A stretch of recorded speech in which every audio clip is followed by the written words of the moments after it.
Hello everyone, আসসালামু আলাইকুম। কেমন আছেন আপনারা সবাই? আপনাদের সবাইকে আমার পেজে স্বাগত। যেহেতু 16 ডিসেম্বর বলে কথা, বিজয় দিবসে আগের দিন রাতে তো এলাকা ভিত্তিক ঘুরে দেখতেই হয়। রাস্তার মধ্যে প্রত্যেকটা গলিতে গলিতে পতাকা দিয়ে সাজানো থাকে, বেশ ভালো লাগে আমার। এত বড় হয়ে গিয়েছে কিন্তু ছোটবেলার আনন্দটা আজও ভুলতে পারিনি। গিয়েছিলাম ভাবির বাসায়, এরপর আপু আমাদের মজাদার চা বানিয়ে খাওয়ালো, এরপর সবাইকে নিয়ে চলে গেলাম বেড়িবাঁধে। এরপর নিয়ে নিলাম বট ভাজা, যেহেতু এটা শিকের মধ্যে দিয়ে ভাজা হয়, খেতে একটু অন্যরকমই মজা লাগে। এই যে সবাই মিলে আমরা অনেক বেশি এনজয় করছিলাম। এটার সাথে একটা স্পেশাল মশলা দেয়, গ্রানটা এত বেশি ভালো লাগে, আর সাথে দেয় কিছু সালাদ কুচি। এদিকে আবার আপু আমাকে বট খাওয়াই দিচ্ছিল আর বলতেছিল যখন চলে যাব শ্বশুর বাড়ি তখন তো অনেক মিস করবেন, ননদিনীকে খুব বেশি মনে পড়বে।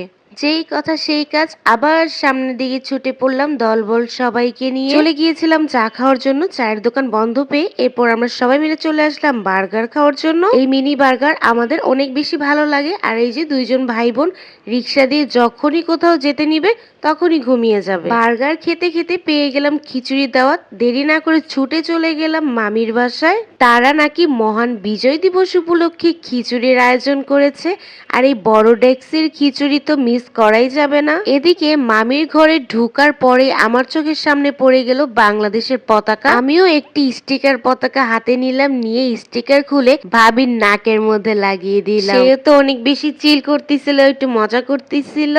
এরপর এক এক করে পতাকাগুলো খুলে আমি এই যে তাইবা বুড়িকেও লাগিয়ে দিলাম, আরো পিচ্ছি ছিল ওদেরকেও লাগিয়ে দিয়েছিলাম। এদিকে সবার সাথে দুষ্টামি করতে করতে ওদিক দিয়ে আমাদের গরম গরম খিচুড়ি কিন্তু ঘরে চলে এসেছে। খিচুড়ির কালারটা দেখেন অনেক বেশি সুন্দর হয়েছিল, আর দেখে তো লোভ মানতেছে না। সব রকমের সবজি দিয়ে, গরুর মাংস দিয়ে খিচুড়িটা রান্না হয়েছে, খেতে তো বেশ মজা লেগেছিল।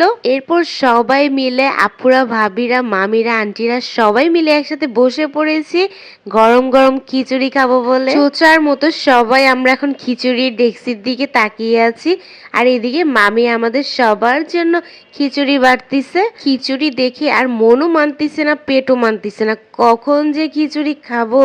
আর এই দেখেন এদিকে আপু তার মামির সাথে মজা করতেছিল, সে খিচুড়ি পেয়ে তার অনুভূতি কি। আপনার অনুভূতি কি? আপনি যে ফকিনের মতো খিচুড়ি খাইতেছেন? আলহামদুলিল্লাহ, যা পাইছি শুকরিয়া। একটা আড্ডি পাইছি, একটা আলু পাইছি, আর একটা গাজর পাইছি। আলহামদুলিল্লাহ, যা পাইছি শুকরিয়া। গোস কেউ দেয় নাই।